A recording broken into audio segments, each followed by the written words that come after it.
कठोपनिषद प्रथम अध्याय द्वितीय वल्ली मंत्र 24-25।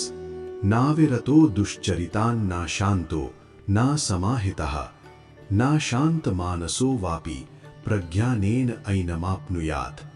यस्य ब्रह्म च क्षत्रं च उभे भवतः ओदनः मृत्युर्यस्योपसेचनं क इत्थावेद यत्र सः। जो व्यक्ति बुरे आचरण से विमुख नहीं हुआ है, जिसकी इंद्रियां शांत नहीं है, जिसका चित्त एकाग्र नहीं है और जिसका मन अशांत है, वह केवल बुद्धि या पांडित्य के माध्यम से उस परमात्मा को प्राप्त नहीं कर सकता। वह परब्रह्म जिसके लिए ज्ञान और शक्ति दोनों भोजन के समान है और मृत्यु जिसका उपसेचन जैसे भोजन के साथ लिया जाने वाला घी या नमक है, उस परमात्मा को उसकी वास्तविकता में कौन जान सकता है। उपनिषद स्पष्ट रूप से बताते हैं कि भक्ति के बिना आत्मज्ञान को समझना संभव नहीं है। वह परम तत्व स्वयं को उन्हीं के सामने प्रकट करता है जिन्हें वह प्रिय मानता है। इसी बात के माध्यम से उपनिषद यह समझाते हैं कि यदि भक्ति न हो तो आत्मज्ञान निष्फल हो जाता है। यह बात उन लोगों को कुछ असहज लग सकती है जो केवल ज्ञान को ही सर्वोपरि मानते हैं, परंतु उपनिषद यहाँ ज्ञाननिष्ठ भक्ति की अपेक्षा करते हैं। सामान्यतः हम उपवास करना, भगवान को फूल चढ़ाना या माला फेरना ही भक्ति समझ लेते हैं, किंतु उपनिषद जिस भक्ति की बात करते हैं वह इस प्रकार की बाह्य भक्ति नहीं है। उपनिषद की भक्ति का अर्थ है ईश्वर से निरंतर जुड़ा रहना, हर कर्म में प्रभु का सानिध्य अनुभव करना। जो व्यक्ति ऐसा अनुभव करता है वही ज्ञानी भक्त कहलाता है। ऐसी ज्ञाननिष्ठ भक्ति के बिना आत्मज्ञान संभव नहीं है। यह बात पहले ही मंत्र में समझाई जा चुकी है। वर्तमान मंत्र में उपनिषद यह भी स्पष्ट करते हैं कि कर्म के बिना भी आत्मज्ञान नहीं होता, परंतु इस सत्य को वे एक विशेष ढंग से प्रस्तुत करते हैं। मंत्र में बार बार एनम न आपनुयात कहा गया है, जिसका अर्थ है उस परम तत्व को प्राप्त नहीं किया जा सकता, अर्थात केवल बौद्धिक ज्ञान से आत्मज्ञान नहीं होता। कुछ लोग दर्शन शास्त्रों के अध्ययन को ही आत्मज्ञान मान लेते हैं और तर्क वितर्क में उलझे रहते हैं। वे घटपट, पंच महाभूतों, पंचीकरण तथा सृष्टि की उत्पत्ति जैसी जटिल चर्चाओं में प्रवृत्त हो जाते हैं। निस्संदेह ये विषय वेदांत के अंतर्गत आते हैं और बुद्धि के विकास के लिए उपयोगी भी हैं, परंतु उपनिषद स्पष्ट कहते हैं प्रज्ञानेन एनम न आपनुयात, अर्थात केवल शब्द ज्ञान या बौद्धिक समझ से आत्मा का साक्षात्कार नहीं होता। मंत्र में जिन आवश्यक शर्तों का उल्लेख किया गया है वे इस प्रकार हैं। जो व्यक्ति दुष्ट आचरण से विरत नहीं हुआ है, जिसने इंद्रियों को शांत नहीं किया है, जिसका चित्त एकाग्र नहीं है और जिसका मन संतुलित एवं शांत नहीं है, ऐसा व्यक्ति केवल ज्ञान के माध्यम से आत्मज्ञान प्राप्त नहीं कर सकता। इसका अभिप्राय यह है कि सदाचार, इंद्रिय निग्रह, चित्त की एकाग्रता और मन की शांति ये सभी आत्मज्ञान के लिए अनिवार्य हैं।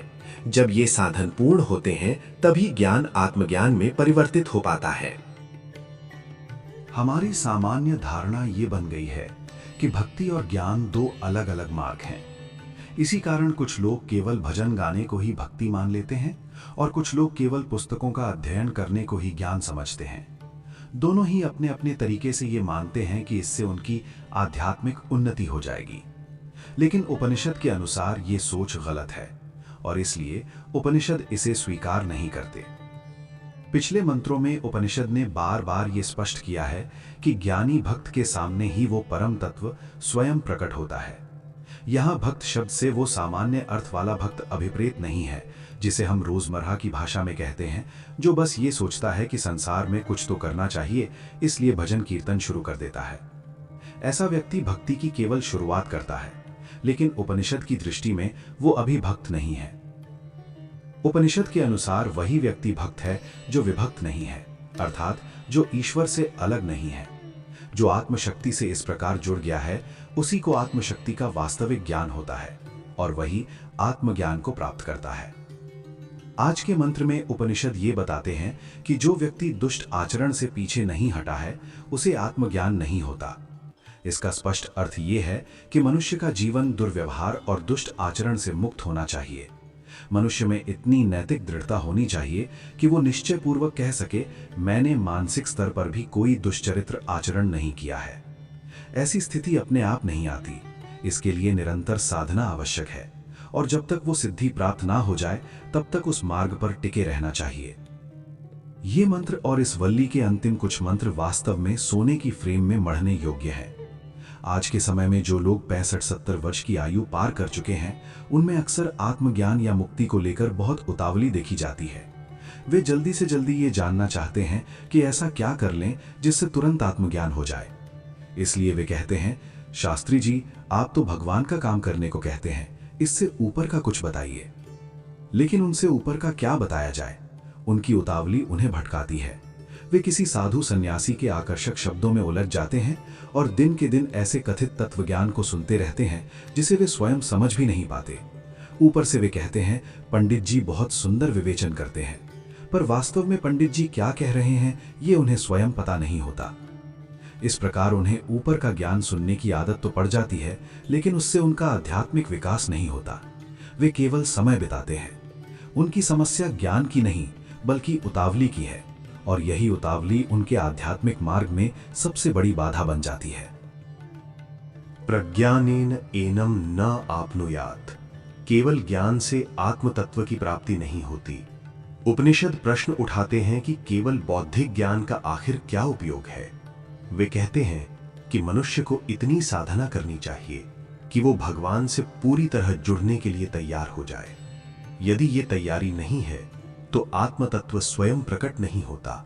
ये बात पिछले मंत्र में स्पष्ट की जा चुकी है। आज के मंत्र में उपनिषद बताते हैं कि जो व्यक्ति दुष्ट आचरण से विरत नहीं हुआ है, जिसने इंद्रियों को शांत नहीं किया है और जिसने चित्त को एकाग्र नहीं किया है, ऐसे असमाहित व्यक्ति को आत्मज्ञान प्राप्त नहीं होता।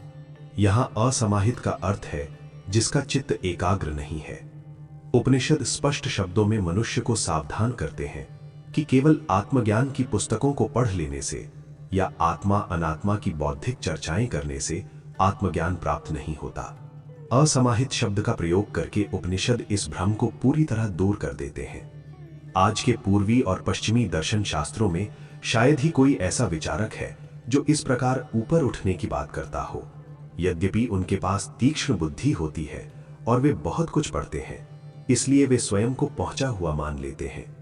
ऐसे लोग सामान्यतः दो तत्वों की चर्चा करते हैं, सेल्फ और नॉन सेल्फ। पश्चिमी दर्शन में जैसे आत्मा और अनात्मा की चर्चा होती है, वैसे ही हमारे यहां भी अद्वैत, विशिष्टाद्वैत या केवलाद्वैत मानने वाले लोग इन्हीं दो तत्वों तक सीमित रह जाते हैं। लेकिन वे ये भूल जाते हैं कि सेल्फ और नॉन सेल्फ के ऊपर एक तीसरा तत्व भी है, परमात्मा या हायर सेल्फ। शास्त्र कहते हैं, उत्तमः पुरुषस्त्वन्यः परमात्मेत्युदाहृतः, अर्थात आत्मा और अनात्मा से ऊपर परमात्मा नामक तत्व है। इस परमात्मा की अवधारणा क्यों आवश्यक है? क्योंकि इसके बिना चित्त की एकाग्रता संभव नहीं होती। जब तक मन पूरी तरह समाहित नहीं होता, तब तक आत्मज्ञान नहीं होता। इसीलिए उपनिषद कहते हैं कि आत्मज्ञान के लिए दुष्ट आचरण का त्याग आवश्यक है, इंद्रियों का उपशमन आवश्यक है, चित्त की एकाग्रता आवश्यक है और साथ ही मन का समाधान भी आवश्यक है। शांत मानसः का अर्थ है जिसका मन पूरी तरह संतुलित और शांत हो चुका है। यही आत्मज्ञान की पहली सीढ़ी है। जीवन में संतोष और समाधान होना चाहिए। इसका अर्थ यह है कि जीवन में निरंतर चलने वाली कुछ बनने की लालसा समाप्त हो जानी चाहिए। संस्कृत में इस निरंतर बनने की इच्छा को भवः कहा गया है। जब ये भव समाप्त हो जाता है, तभी कहा जाता है कि मनुष्य भवसागर से पार हो गया। भवसागर कोई बाहर का विशाल समुद्र नहीं है, ये तो मनुष्य के भीतर मौजूद वो लालसा है। मैं अज्ञानी हूं, मुझे ज्ञानी बनना है। मैं निर्धन हूं, मुझे धनवान बनना है। मैं दुर्गुणी हूं, मुझे सद्गुणी बनना है। मैं छोटा हूं, मुझे बड़ा बनना है। मैं ब्रह्मचारी हूं, मुझे गृहस्थ बनना है। मैं गृहस्थ हूं, मुझे पिता बनना है। मैं पिता हूं, मुझे दादा बनना है। ये निरंतर बनते रहने की चाह ही भव है। इसी से भवसागर बनता है और इसी के कारण मनुष्य अशांत मानसः रहता है। जिस व्यक्ति का मन इस कुछ बनने की लालसा से मुक्त हो जाता है, वही भवसागर को पार कर जाता है। उसके भीतर कोई इच्छा शेष नहीं रहती, इसलिए उसका मन स्वाभाविक रूप से शांत और संतुलित रहता है। यही स्थिति बालक भाव कहलाती है। बालक भाव का अर्थ मूर्खता या रोना धोना नहीं है, इसका अर्थ है इच्छा रहित होना। जैसे एक छोटा बच्चा किसी विशेष दिशा या दृश्य का आग्रह नहीं करता। मां पूर्व की ओर जाए तो वो उगते सूर्य को आनंद से देखता है, पश्चिम जाए तो डूबते सूर्य को, उत्तर में बादल और दक्षिण में बहती नदी सब उसे समान रूप से आनंद देते हैं। उसे यही चाहिए का आग्रह नहीं होता। ऐसा ही शांत और समाहित चित्त आत्मज्ञान के लिए आवश्यक है। जो व्यक्ति अशांत मानसः है, जिसका मन असंतुलित है, उसे केवल ज्ञान के बल पर आत्मज्ञान प्राप्त नहीं होता। इसीलिए उपनिषद स्पष्ट रूप से कहते हैं, प्रज्ञानेन एनम न आपनुयात। केवल ज्ञान से आत्म तत्व की प्राप्ति नहीं होती। आत्म तत्व की प्राप्ति के लिए पिछले मंत्र में उपनिषद ने भक्ति का वर्णन किया था, और वो भी उच्चतम स्तर की भक्ति। उसी क्रम में आज के मंत्र में उपनिषद ये स्पष्ट करते हैं कि यदि मनुष्य संसार में रहते हुए आत्मज्ञान प्राप्त करना चाहता है तो केवल भक्ति ही पर्याप्त नहीं है। भक्ति के साथ साथ जीवन में शुद्ध आचरण, पवित्र व्यवहार, इंद्रियों का संयम, संयमित और स्वच्छ कर्म करने वाली इंद्रियां, समाहित चित्त अर्थात चित्त की एकाग्रता तथा वश में आया हुआ संतुलित और समाधानी मन, इन सभी गुणों को विकसित करना आवश्यक है। जब जीवन में ये सभी साधन साकार होते हैं तभी आत्म तत्व की प्राप्ति संभव होती है। अन्यथा उपनिषद स्पष्ट रूप से कहते हैं, प्रज्ञानेन येनम न आपनुयात, अर्थात केवल बौद्धिक ज्ञान से आत्म तत्व को प्राप्त नहीं किया जा सकता। इसी विचार के आधार पर हमारे प्राचीन आचार्यों ने कहा है कि यदि आत्मज्ञान चाहिए तो तीर्थ स्नान करो। आज लोग इस बात को शाब्दिक रूप में लेकर तीर्थों पर स्नान करने चले जाते हैं, वो भी लौटने की टिकट कटाकर। परंतु प्राचीन ऋषियों का तात्पर्य ये नहीं था कि किसी विशेष स्थान पर जाकर ही स्नान किया जाए। उनके अनुसार तीर्थ स्नान के लिए कहीं जाने की आवश्यकता नहीं है। पूर्वजों ने कहा था, सम तीर्थ और सम कुंड में स्नान करो। इन 7 तीर्थों और 7 कुंडों का वास्तविक अर्थ समझना आवश्यक है। अन्यथा यदि केवल भूमि में जल मिल जाए और 7 कुएं बना दिए जाएं, तो वो तीर्थ नहीं बन जाते। इन आंतरिक तीर्थों का सुंदर वर्णन एक सुभाषित में किया गया है, विद्या तीर्थे जगति विबुधा साधवा सत्य तीर्थे, गंगा तीर्थे मलिन मनसो योगिनो ध्यान तीर्थे, धारा तीर्थे धरणी पतयो दान तीर्थे धनाढ्या, लज्जा तीर्थे कुल युवतिया पातकम क्षालयंती।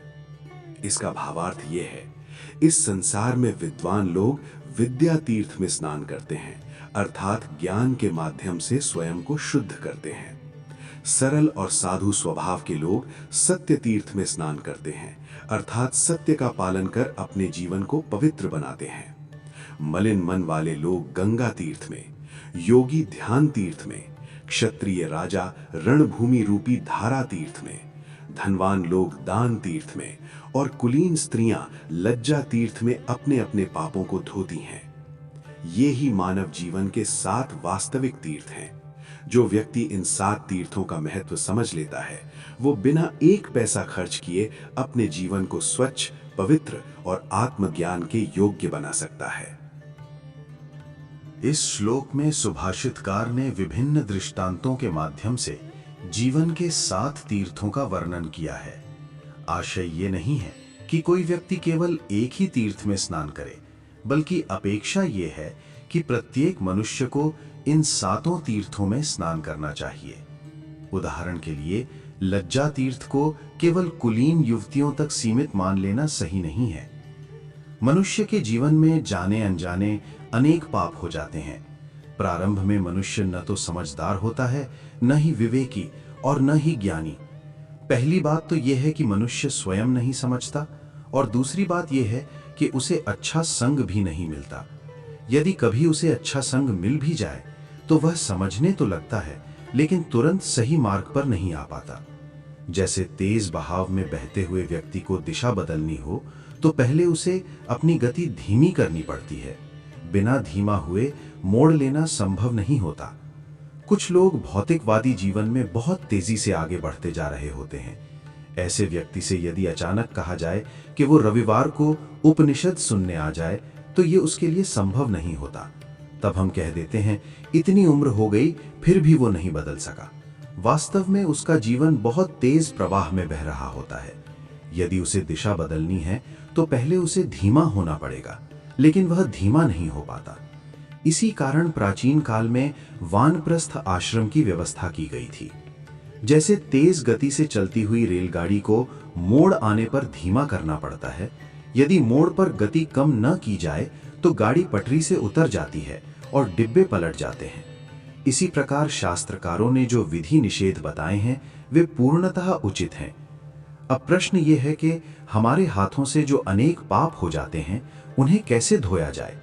उपनिषद स्पष्ट शब्दों में कहते हैं, नाविरतो दुश्चरितात्, अर्थात जब तक मनुष्य दुष्ट आचरण से दूर होकर शुद्ध और पवित्र नहीं होता तब तक उसे आत्मज्ञान प्राप्त नहीं होता। उसे आत्मज्ञान का वास्तविक अर्थ समझ में ही नहीं आता। यदि शुद्ध आचरण, पवित्र इंद्रियां, एकाग्र चित्त और समाधानी मन प्राप्त करना है तो उसके लिए शास्त्रकारों ने विभिन्न दृष्टांतों द्वारा विभिन्न तीर्थों का वर्णन किया है। विद्या तीर्थे जगति विबुधाः, यह कहा गया है कि विद्वान लोग विद्या तीर्थ में स्नान करते हैं। लेकिन यदि कोई केवल ज्ञान तीर्थ में ही स्नान करे और कोई केवल सत्य तीर्थ में, तथा दोनों का आपस में कोई संबंध न हो, तो ये एकांगी दृष्टि कहलाती है। वास्तव में जो व्यक्ति सातों कुंडों में स्नान करके अर्थात जीवन के सभी तीर्थों को अपनाकर पवित्र हुआ है, उसी के लिए आत्मज्ञान संभव है।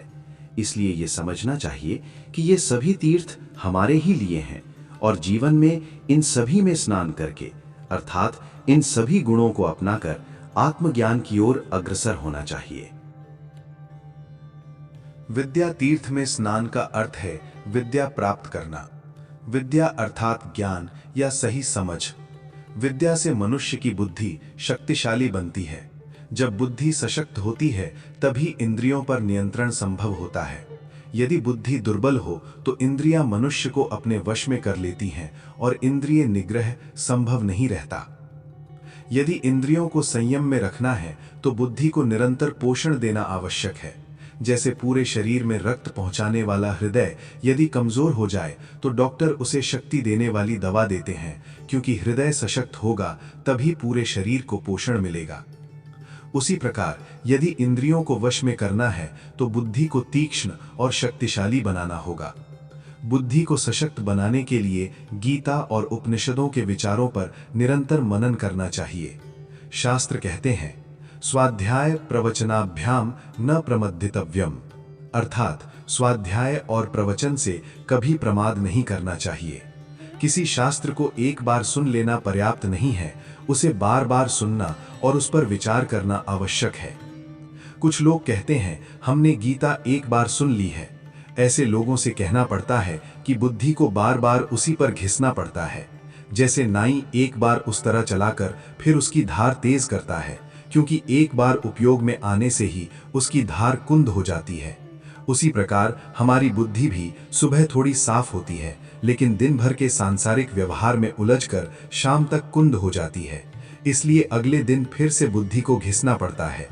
लोग बिना समझे कह देते हैं, हमने तो एक बार सुन लिया है, लेकिन बिना मनन के सुना हुआ किस काम का।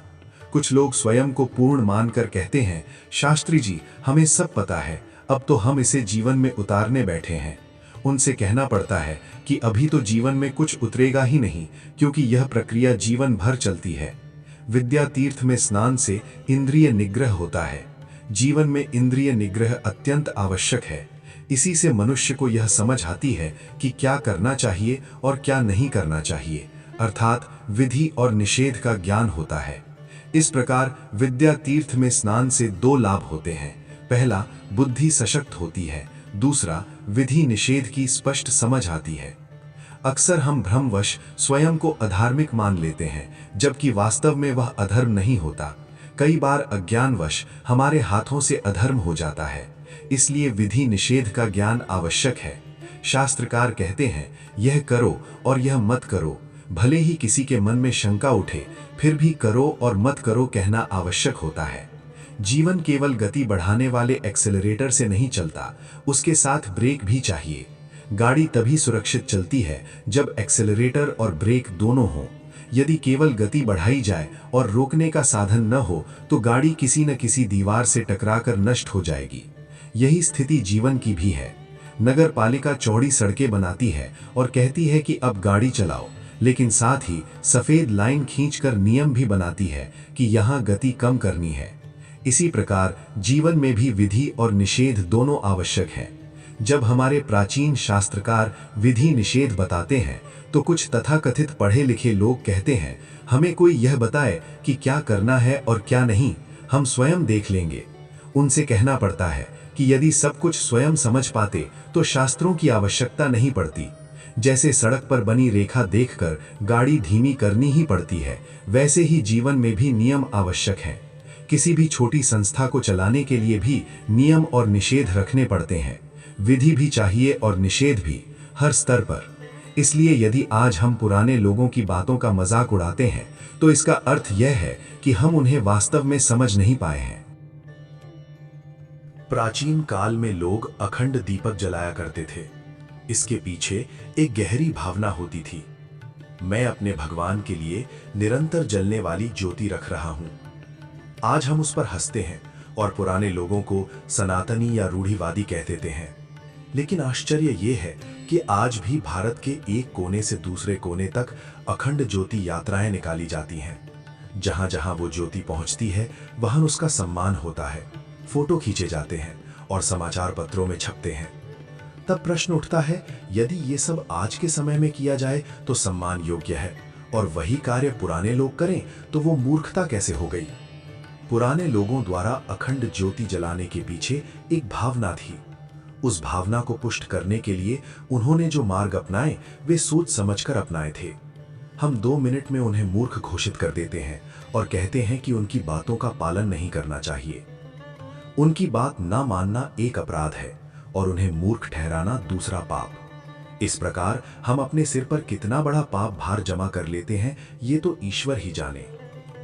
जब कोई अखंड दीपक जलाता है तो कोई तथाकथित पढ़ा लिखा व्यक्ति तुरंत पूछ बैठता है, इतना तेल जलाने से क्या लाभ, इससे अच्छा तो गरीबों को दे दिया जाए। तो फिर आज जो अखंड ज्योति यात्राएं निकलती हैं, उनके लिए जो तेल खर्च होता है वो भी गरीबों को क्यों नहीं दे दिया जाता। मूल बात यह है कि अखंड ज्योति के पीछे भावना है, स्मरण है, श्रद्धा है, और इसी कारण वो श्राद्ध है। जिस प्रकार देश भर में घूमने वाली ज्योति को मूल्य दिया जाता है, उसी प्रकार भगवान के सामने जलने वाली अखंड ज्योति भी मूल्यवान है। इसलिए उसमें जलने वाले तेल को लेकर उपहास या तुच्छ आलोचना करना उचित नहीं। ये दुखद है कि हम पुराने लोगों पर कटाक्ष करते समय एक क्षण भी विचार नहीं करते। कहने का सार ये है कि विधि और निषेध आवश्यक हैं। गाड़ी चलाने की विधि है तो आवश्यकता पड़ने पर उसे धीमा करने का निषेध भी है। यही विधि निषेध की समझ है। इसी समझ से विद्या द्वारा इंद्रिय निग्रह संभव होता है। विद्या तीर्थ में स्नान से बुद्धि शक्तिशाली होती है और वही बुद्धि इंद्रियों को नियंत्रित कर सकती है। इससे 2 लाभ होते हैं। पहला, इंद्रियों पर नियंत्रण होता है, दूसरा, भावना का विकास होता है। अंततः इस संसार में हमें जगदीश्वर से संबंध जोड़ना है। इसके लिए भावनात्मक परिपक्वता आवश्यक है, लेकिन ये अभ्यास अत्यंत कठिन है। ये अवस्था उस नववधू जैसी होती है जिसके पुराने संबंध पूरी तरह छूटते नहीं और नए संबंध अभी अपनाए नहीं जाते। हमारी भी यही स्थिति होती है। जो दिखाई देता है ये संसार, वो हमारा नहीं रहता, और जो दिखाई नहीं देता वो भगवान, उसे अपना मानना होता है। ये अभ्यास अत्यंत कठिन है। शंकराचार्य इसी सत्य को इन शब्दों में कहते हैं, मनुष्य ये मानता है कि ये शरीर, पत्नी, पुत्र, मित्र, सेवक, पशु आदि यही मेरे सुख के साधन है। इन्हीं का विचार करते करते वो अपना पूरा जीवन व्यतीत कर देता है। लेकिन जिसके कारण वो स्वयं जीवित है, जिसके कारण वो सौभाग्यशाली है, अपने ही भीतर स्थित प्राणों के स्वामी अमृत स्वरूप आत्मा का वो कभी विचार नहीं करता। आचार्य शंकराचार्य जब ये कहते हैं कि देह, स्त्री, पुत्र, मित्र आदि सब असत्य हैं, तो उनसे ये कहने में कुछ भी नहीं जाता। इसका कारण ये है कि उन्हें सत्य का साक्षात्कार हो चुका है, परंतु हमें अभी सत्य की अनुभूति नहीं हुई है। इसलिए जो सामने दिखाई देता है वही हमें वास्तविक और सही लगता है। ऐसे में शंकराचार्य यदि हमारी स्थिति देखें तो वे हम पर करुणा ही करेंगे। इसी कारण वे कहते हैं, निज गृह से शीघ्र बाहर निकलो, अर्थात आसक्ति के बंधनों से बाहर आने का अभ्यास करो। पर समस्या यह है कि जो दिखाई देता है उससे हमारा प्रेम कम नहीं होता, क्योंकि उसके स्थान पर कोई दूसरा सत्य हमें मिला ही नहीं है। इसलिए ये साधना अत्यंत कठिन है। यही एक बड़ा अभ्यास है और इसी कारण इसे एक महान तीर्थ कहा गया है। इसी को विद्या तीर्थ माना गया है। जहां ईश्वर का स्पर्श न हो वो विद्या तीर्थ नहीं हो सकता। जो ज्ञान केवल पेट भरने या आजीविका चलाने के लिए हो उसे विद्या नहीं कहा जा सकता, उसे कला कहा जाता है। हमारे प्राचीन समाज में ज्ञान को 2 भागों में बांटा गया था, 14 विद्याएं और 64 कलाएं। आज हम इन सब को विद्या कहने लगे हैं। इसी कारण इंजीनियरिंग कॉलेजों पर भी लिखा होता है सा विद्या या विमुक्तये, जबकि वास्तव में इंजीनियरिंग एक कला है। इंजीनियरिंग पढ़कर मनुष्य अच्छा घर बना सकता है, समाज को उसकी आवश्यकता होती है और इसी से उसकी जीविका चलती है। इसलिए ये जीवन यापन की कला है, न कि आत्मा को मुक्त करने वाली विद्या। शास्त्रों में कहा गया है, विद्वानों का जीवन मूर्खों पर निर्भर करता है, अर्थात जिन लोगों को किसी कार्य का ज्ञान नहीं होता वे उस कार्य में निपुण व्यक्ति पर निर्भर रहते हैं। घर बनाने के क्षेत्र में बहुत से लोग अनभिज्ञ होते हैं और इंजीनियर उसी आवश्यकता को पूरा करता है। इसलिए ये ज्ञान उपयोगी तो है पर आत्मज्ञान नहीं है। जो ज्ञान आत्मा की ओर, ईश्वर की ओर और ईश्वर स्पर्श की ओर ले जाए वही वास्तविक विद्या कहलाता है। ऐसा ज्ञान ही विद्या तीर्थ है। इसी के बारे में कहा गया है, विद्या तीर्थ में विद्वान स्नान करते हैं। ये पहला स्नान है। जब मनुष्य इस विद्या तीर्थ में स्नान करता है तो वो भीतर से शुद्ध, पवित्र और निर्मल होता है। उसके मन का मल दूर होता है, चित्त एकाग्र होता है और वो समता एवं शांति की अवस्था को प्राप्त करता है। यही विद्या तीर्थ का वास्तविक फल है। इसके बाद कहा गया है, साधवः सत्य तीर्थे, अर्थात जीवन में एक सत्य तीर्थ भी होना चाहिए। सच्चाई ये है कि सत्य ही भगवान है। जब कोई कहता है गॉड इज ट्रुथ, तो प्रायः बोलने वाले का वास्तविक आशय हमें समझ में नहीं आता। कई बार लोग पुस्तकों की पंक्तियां रट कर आ जाते हैं और कहते हैं कि स्वामी राम तीर्थ ने कहा है कि सच्चा बोलना चाहिए। ऐसे व्यक्ति से यही कहना पड़ता है कि वो दर्शन के क्षेत्र में अभी शिशु है, क्योंकि उसे ये ज्ञात नहीं कि जगत का शाश्वत या इटर्नल सत्य क्या है। व्यवहार में जिसे हम सत्य बोलना कहते हैं वो केवल मनुष्य की शक्ति को बढ़ाता है। जैसे हम प्रतिदिन व्यायाम इसलिए करते हैं कि शरीर के स्नायु मजबूत और स्वस्थ रहें, वैसे ही जीवन में सत्य, अहिंसा आदि गुणों से मनुष्य के आध्यात्मिक स्नायु सुदृढ़ होते हैं। सत्य का वास्तविक फल ये है कि उससे निर्भयता आती है। हम किसी बात को क्यों छिपाते हैं? इसलिए कि उसके परिणाम सहने की क्षमता हमारे भीतर नहीं होती। जब मनुष्य ये साहस पैदा कर लेता है कि मैंने जो किया है उसके परिणाम मुझे स्वयं भोगने होंगे, तभी उसके जीवन में सत्य का प्रवेश होता है। इसीलिए कहा गया है, साधवः सत्य तीर्थे, क्योंकि सत्य से निर्भयता आती है और निर्भयता एक उच्च आध्यात्मिक गुण है। जो शाश्वत सत्य तत्व है वो कभी बदलता नहीं। गीता में इसका वर्णन मिलता है, अजो नित्यः शाश्वतोयम पुराणो न हन्यते हन्यमाने शरीरे, अर्थात ये सत्य अजन्मा, नित्य और शाश्वत है। शरीर के नष्ट होने पर भी ये नष्ट नहीं होता। आज भी ये शाश्वत सत्य वही है। सामान्यतः लोग इसे संसार से परे देखने का प्रयास करते हैं, परंतु उपनिषद कहते हैं कि इस शाश्वत सत्य को संसार के भीतर ही देखना चाहिए। इसी भाव को नरसिंह मेहता ने कहा है, अखिल ब्रह्मांड में एक तू श्री हरि, जूझवे रूपे अनंत भासे। देह में देव तू, तेज में तत्व तू, शून्य में शब्द हो वेद वासे। अर्थात जो शाश्वत तत्व है उसे संसार से अलग नहीं बल्कि संसार के प्रत्येक रूप में देखना ही सत्य है। इसी सत्य का अभ्यास करना सत्य तीर्थ है। जो व्यक्ति इस अभ्यास में आगे बढ़ता है वो स्वभावतः सज्जन बनता जाता है। इसीलिए कहा गया है साधवः सत्य तीर्थे। इसके बाद कहा गया है गंगा तीर्थे मलिन मनसः, अर्थात हमारा मन मलिन होता ही है, इसलिए उसे शुद्ध करने के लिए गंगा तीर्थ जाना चाहिए। गंगा वही है जो शिवजी के मस्तक से प्रकट हुई है। वास्तव में जब मनुष्य गंगा के तट पर बैठता है तो उसे पूरा संसार तुच्छ लगने लगता है। इसी भाव से हमारे पुराने लोगों ने कहा है, हिमवंती गुणवंती मेरी गंगा माई। गंगा को इतनी महानता क्यों दी गई, ये बात महानगरों की गंदगी देखकर समझ में नहीं आती। इसके लिए स्वयं गंगा के पास जाना पड़ता है। गंगा संसार के कल्याण के लिए निरंतर बहती रहती है। उसे इस बात की परवाह नहीं कि कौन आता है और कौन जाता है। हम उसके पास जाएं तो वो प्रसन्न होकर कोई विशेष प्रतिक्रिया नहीं देती, और जब हम लौट आते हैं तब भी वो वैसी ही खड़खड़ बहती रहती है।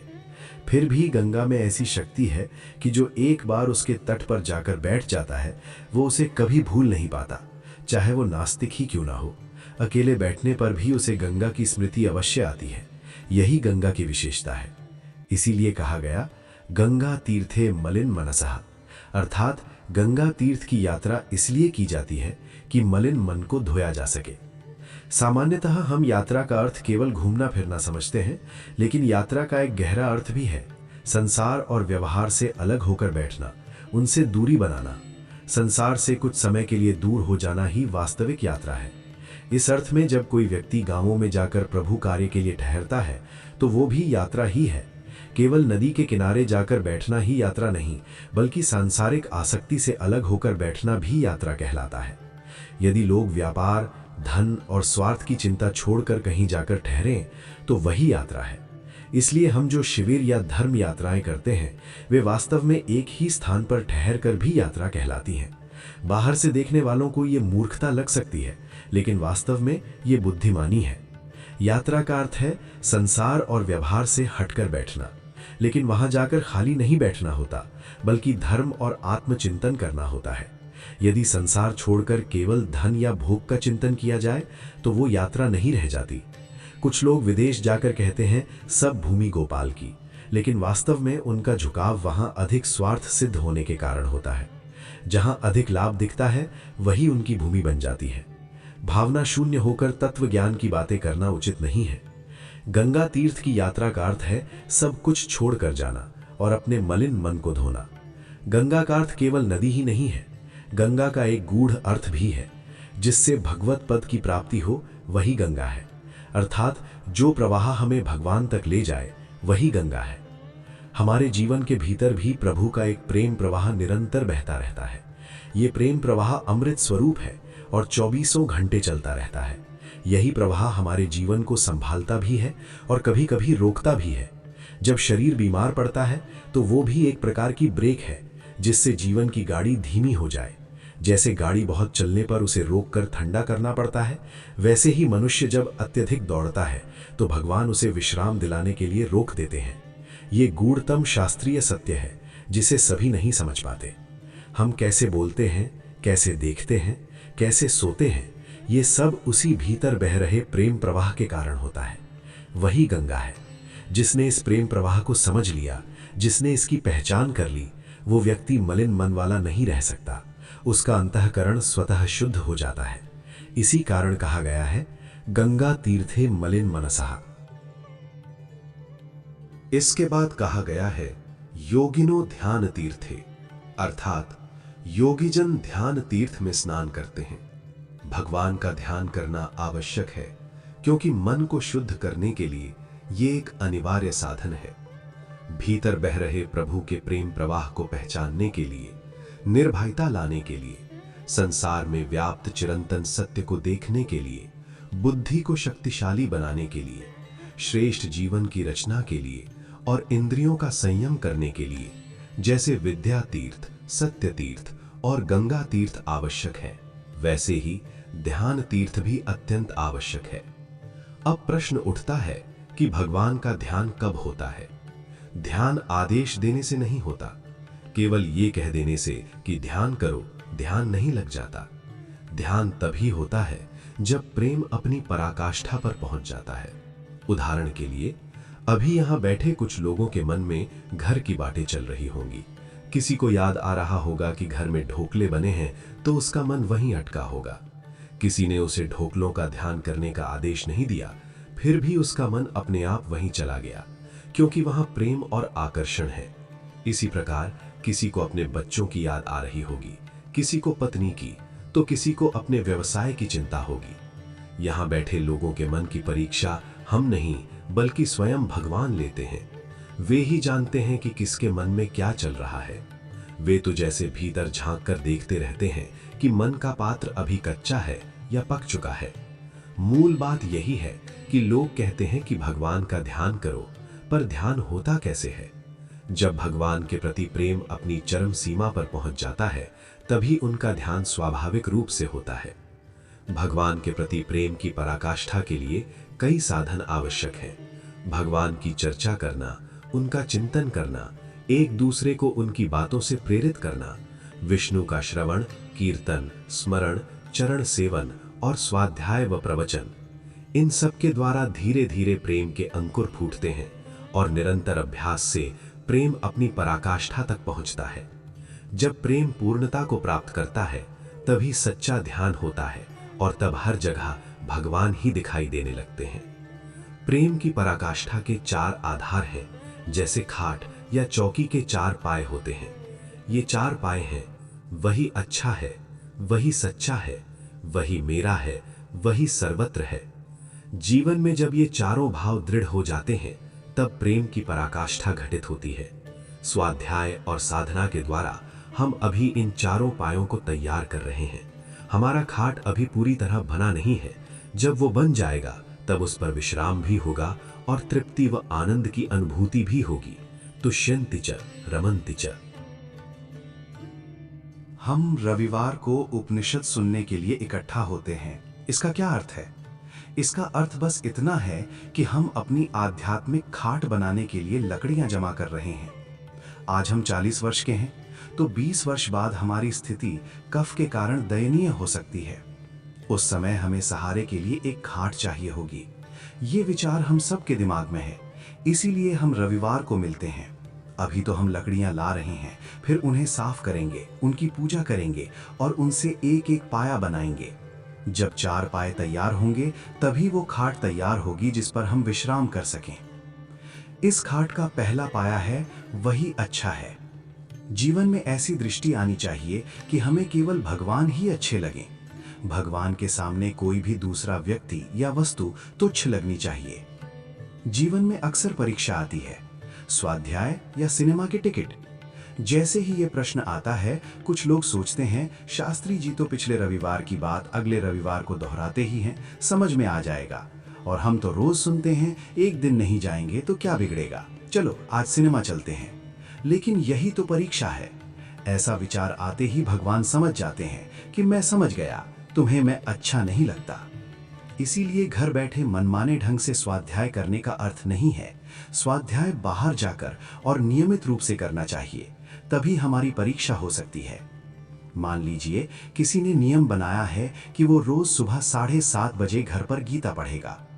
उसी समय कोई दलाल या ग्राहक आ गया, तब इंसान सोचता है कोई बात नहीं, अभी ग्राहक आया है, गीता शाम को पढ़ लेंगे, भगवान तो घर के ही हैं।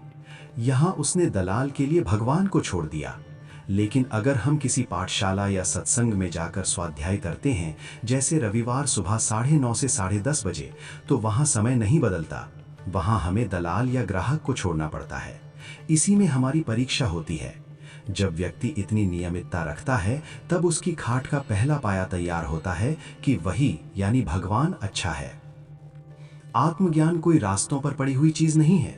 केवल आत्मा अनात्मा की ऊंची ऊंची बातें सुनने से कोई ज्ञानी नहीं बन जाता। जीवन में ये पक्का होना चाहिए कि ईश्वर ही सबसे अच्छा है, ये पहला पाया है। जब ये 4 पाए तैयार होते हैं, तभी भक्ति की खाट बनती है। 1 वही अच्छा है, 2 वही सच्चा है, 3 वही मेरा है, 4 वही सर्वत्र है। जब ये खाट तैयार हो गई तब संत तुकाराम ने कहा, तुका म्हणे गर्भवासी सुखे घालावे अम्हासी। अर्थात, हे भगवान, हम अपनी खाट पर सुख से सोए हैं, अब दुनिया जैसी चल रही है चलने दो। कोई उनसे कहे कि दुनिया में बहुत दुख है तो वे कहते हैं चलने दो, कोई कहे सुख है तो भी चलने दो, क्योंकि उनके पास बैठने और विश्राम करने के लिए अपनी खाट यानी आधार है। हमारे पास अभी बैठने की जगह नहीं है क्योंकि हमने अपनी खाट तैयार नहीं की है। और याद रखें, उद्धरेद आत्मनात्मनम नात्मानम अवसादयेत। बाप की खाट बेटे के काम नहीं आती और पत्नी की खाट पति के काम नहीं आती। सबको अपनी अपनी खाट यानी साधना खुद तैयार करनी पड़ती है।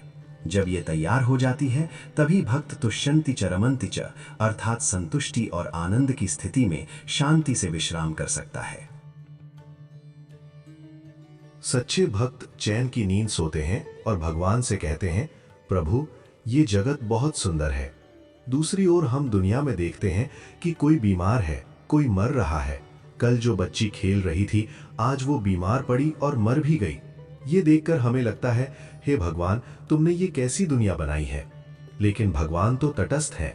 भगवान के भक्त भी शांति से इस विश्व को देखते हैं और कहते हैं, ईश्वर अपने धाम में है और दुनिया में सब ठीक है।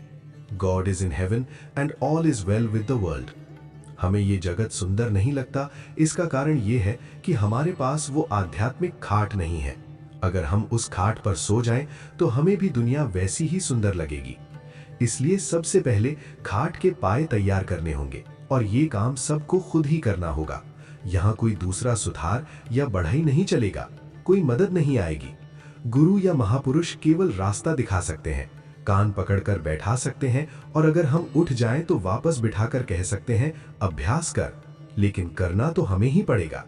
वे चार पाए हैं, वही अच्छा है, वही सच्चा है, वही मेरा है और वही सर्वत्र है। जब ये चार पाए तैयार होते हैं तभी प्रेम की पराकाष्ठा होती है। ये तत्व ज्ञान कितना सरल है, लेकिन लोग इसे जानबूझकर कठिन बना देते हैं। एक बार एक भाई ने मुझसे पूछा, शास्त्री जी, पंच महाभूतों का पंचीकरण कैसे हुआ? मैंने उनसे उल्टा सवाल किया, अरे भाई, तुझे पंच महाभूत क्या है ये भी पता है? लोग ऐसी ऊंची ऊंची बातें सुनकर खुश होते हैं, लेकिन सीधी बात यह है कि इंसान को पहले अपनी भक्ति की खाट तैयार करनी चाहिए। हो सकता है कि एक जन्म में ये खाट तैयार ना हो तो 4 जन्म लगेंगे। क्या इंसान में इतनी तेजी है कि एक जन्म में एक पाया तैयार कर ले? गीता में भगवान ने कहा है, बहुनाम जन्मानंते। संस्कृत में बहुवचन का अर्थ होता है 3 या उससे अधिक, यानी कम से कम 3 जन्मों में तो ये मुक्ति मिल ही सकती है। भगवान की झांकी 3 दिन में नहीं होती। हमें संकल्प लेना चाहिए, मैं एक जन्म में एक पाया तैयार करूंगा। इस जन्म में बस इतना पक्का करो कि वही अच्छा है। भगवान से कहो, प्रभु मेरी परीक्षा लो, भगवत कार्य और दूसरे कामों को मेरे सामने आने दो और देखो कि मैं किसे चुनता हूँ। जब ये 3 पाए तैयार हो जाते हैं, पहला वही अच्छा, दूसरा वही सच्चा और तीसरा वही मेरा, तो चौथा पाया वही सर्वत्र है अपने आप लग जाता है। खाट 3 पायों पर भी खड़ी रह सकती है, फिर धीरे से चौथा पाया लगा देना होता है। जब ये खाट तैयार हो जाती है तो भक्त उस पर शांति से सो सकता है। भक्तों के पास अशांत होने का कोई कारण ही नहीं बचता, क्योंकि वे अपनी मजबूत श्रद्धा की खाट पर विश्राम कर रहे होते हैं। यही ध्यान तीर्थ में स्नान है, जिसके लिए प्रेम की पराकाष्ठा होना अनिवार्य है। इसके बाद कहा गया है, धारा तीर्थे धरणी पतया। 5वां तीर्थ धारा तीर्थ है। इस संसार में दैवी और आसुरी प्रवृत्तियों के बीच संघर्ष सदा से चलता आया है। ये केवल आज की बात नहीं है। भगवान श्री कृष्ण ने गीता में स्पष्ट कहा है कि इस संसार में केवल 2 ही प्रकार के लोग हैं, दैवी और आसुरी। वे किसी तीसरे प्रकार को मानने को तैयार नहीं है। व्यवहार में चाहे चातुर्वर्ण्य व्यवस्था हो, लेकिन आध्यात्मिक दृष्टि से विचार करें तो केवल 2 ही वर्ग हैं, दैवी और आसुरी। द्वौ भूत सर्गौ लोकेस्मिन् दैवी आसुर एवच। इस संसार में दैवी और आसुरी यही 2 सृष्टियां हैं। खाओ पियो और मौज करो, ये आसुरी विचारधारा बहुत आसान है, इसलिए लोग इसे जल्दी अपना लेते हैं।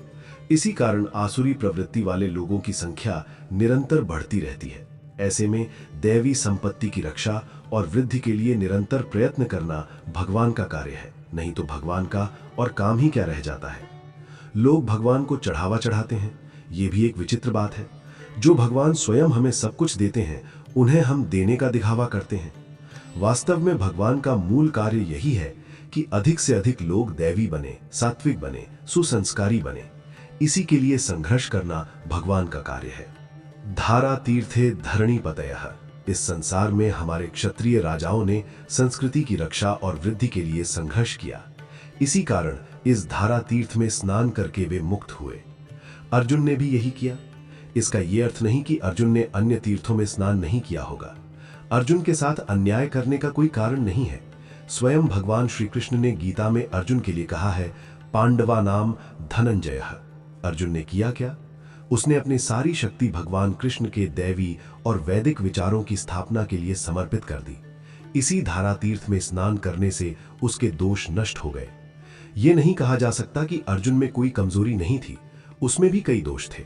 कई बार ऐसा लगता है कि यदि अर्जुन और दुर्योधन दोनों के व्यवहार को देखा जाए तो दुर्योधन के आचरण में कोई स्पष्ट दोष दिखाई नहीं देता। उसका चरित्र भी प्रशंसनीय लगता है, लेकिन उसने एक बहुत बड़ी भूल की, वो भगवान को भूल गया। इसके अतिरिक्त उसके जीवन में कोई विशेष दोष नहीं था। दूसरी ओर पांडव बार बार गलतियां करते थे और उन्हें स्वीकार भी करते थे, फिर भी पांडव महान माने गए। इसका केवल एक ही रहस्य है कि उन्होंने भगवान को कभी नहीं भुलाया। धारा तीर्थे धरणी पतयः। उन्होंने दैवी संपत्ति की रक्षा के लिए अपनी पूरी शक्ति लगा दी।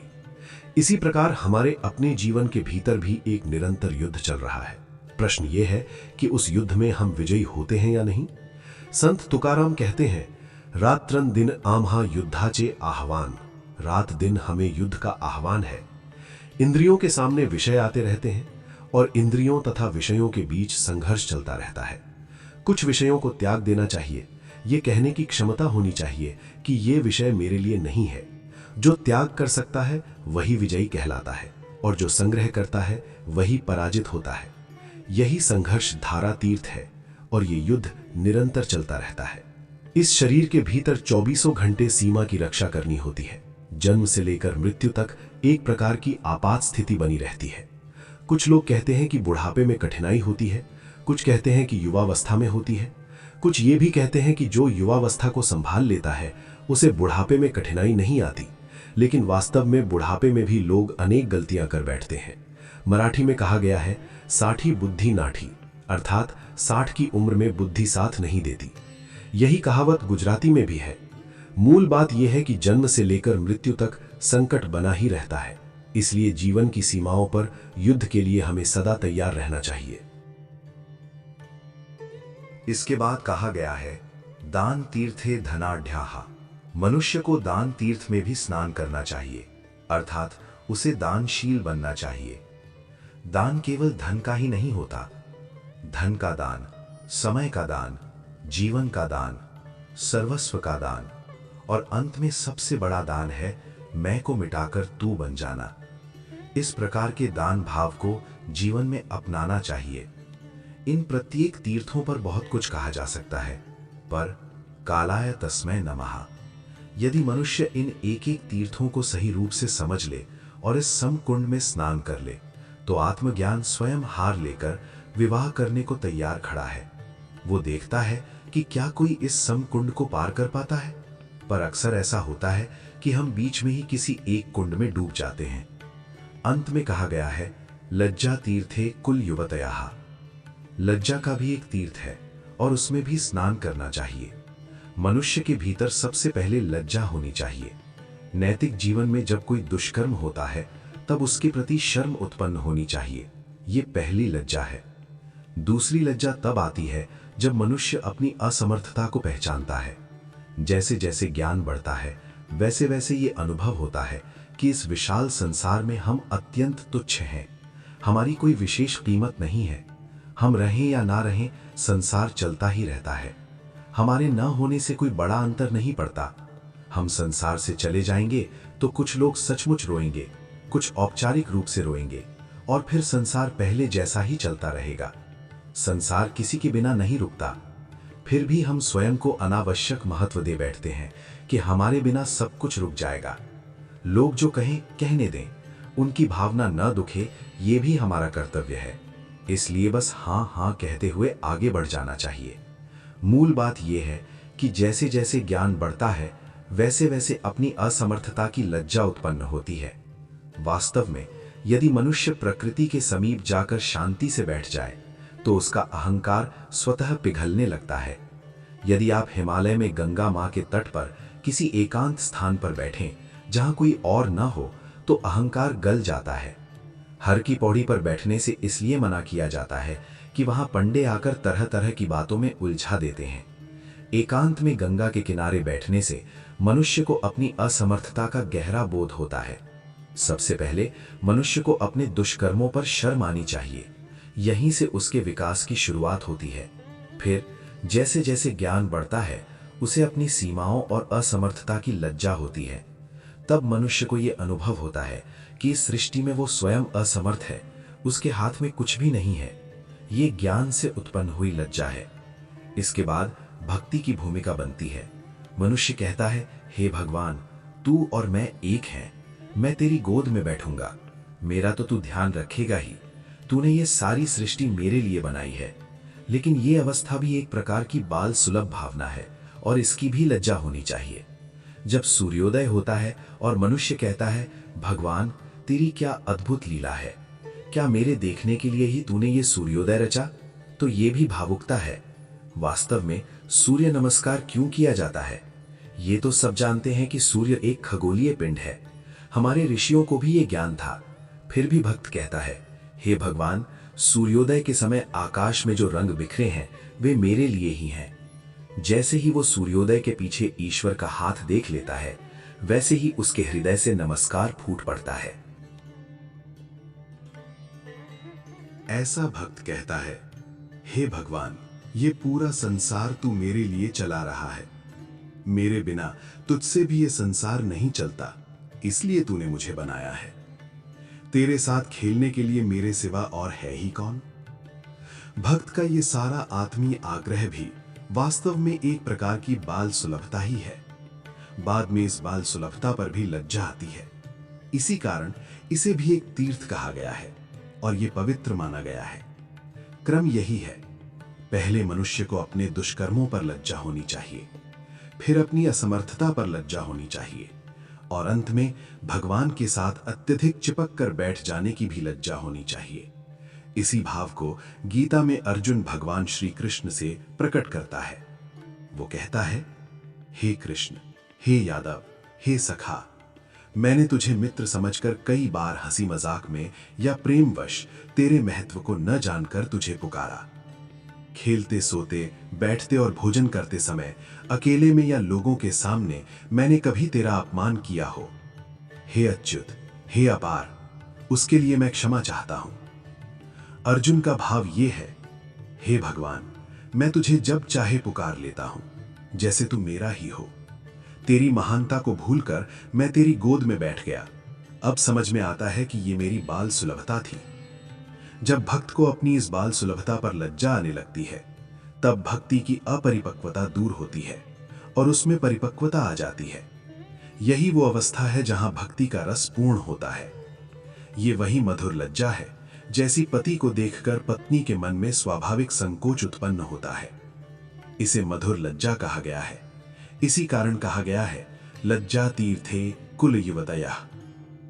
इस प्रकार विद्या तीर्थ, सत्य तीर्थ, गंगा तीर्थ, ध्यान तीर्थ, धारा तीर्थ, दान तीर्थ और लज्जा तीर्थ, ये सातों तीर्थ ऐसे हैं जिन्हें मनुष्य जहां भी हो वहीं अपने जीवन में उतार सकता है और उनमें स्नान कर सकता है। इन 7 चरणों पर चढ़ते हुए मनुष्य नैतिकता से भावुकता की ओर और भावुकता से आध्यात्मिकता की ओर बढ़ सकता है। प्रत्येक तीर्थ में 3-3 कुंड हैं। इस प्रकार कुल 21 कुंड होते हैं। यदि मनुष्य इन सब में स्नान करे तो उसे आत्मज्ञान की प्राप्ति होती है। यमराज द्वारा दिखाया गया ये मार्ग देखने में अत्यंत सरल है, पर इसके लिए साधना आवश्यक है। साधना के बाद ही आत्मज्ञान प्राप्त होता है। जैसे जीवन का स्वच्छ होना आवश्यक है, वैसे ही इंद्रियों का पवित्र होना भी आवश्यक है। पवित्र इंद्रियों के संपर्क में जो आता है वो भी पवित्र हो जाता है। अपवित्रता ना तो ऐसी इंद्रियों के पास जाती है और यदि आ भी जाए तो स्वयं पवित्र हो जाती है। जब जीवन की स्वच्छता, इंद्रियों की पवित्रता, चित्त की एकाग्रता और मन की शांति, ये सब एक साथ आती हैं, तभी ज्ञान से आत्मज्ञान की ओर यात्रा पूरी होती है। इसके बाद उपनिषद एक मंत्र में पूछता है, क्या तुम जानते हो कि ब्रह्म क्या है? फिर एक उपमा देता है, जिसके लिए ब्रह्म और क्षत्र दोनों भोजन अर्थात ओदन है और मृत्यु उसकी साथ की सामग्री अर्थात घी या नमक है, वही आत्मतत्व को जान सकता है। कुछ टीकाकार इस मंत्र का गलत अर्थ करते हुए कहते हैं कि आत्मज्ञान केवल ब्राह्मणों और क्षत्रियों के लिए है, अन्य किसी के लिए नहीं। वे इसे ब्राह्मणवाद कहते हैं। ऐसे अल्प बुद्धि और असंस्कृत लोगों के हाथ में यदि वेद शास्त्र का अध्ययन आ जाए तो वे उसका अनर्थ ही बैठते हैं। संस्कृत भाषा गहन है। यहां ब्रह्म और क्षत्र का अर्थ जाति नहीं बल्कि ज्ञान और कर्म है। अर्थ यह है, जब ज्ञान को भी पार कर लिया जाए, कर्म को भी पार कर लिया जाए और मृत्यु को भी पार कर लिया जाए, तभी आत्मज्ञान होता है। जब तक मनुष्य केवल ज्ञानी है तब तक वो ब्रह्मज्ञानी नहीं है, क्योंकि ब्रह्म ज्ञान से भी परे है। इसी प्रकार जब तक मनुष्य कर्म योगी है तब तक उसे ब्रह्म ज्ञान नहीं होता, क्योंकि कर्म भी कर्म से परे है। कर्म योग से पुण्य और विकास तो मिलता है, पर ब्रह्म की प्राप्ति नहीं होती, क्योंकि कर्म में अभी कर्तृत्व का भाव बना रहता है। जब तक कर्म पर मैं करता हूं की मुहर लगी है, तब तक ब्रह्म ज्ञान संभव नहीं। उपनिषद इस मंत्र के माध्यम से यही समझाता है कि ब्रह्म ज्ञानातीत और कर्मातीत है। ब्रह्म ज्ञान और कर्म दोनों को अपने भीतर समाहित कर लेता है, इसलिए वास्तव में ब्रह्म ज्ञानी शब्द ही सही नहीं है। उसे ब्रह्म ज्ञानी नहीं, केवल ब्रह्म कहा जाना चाहिए। उपनिषद कहता है, ब्रह्मविद ब्रह्मैव भवति। जो ब्रह्म को जानता है वह स्वयं ब्रह्म ही हो जाता है।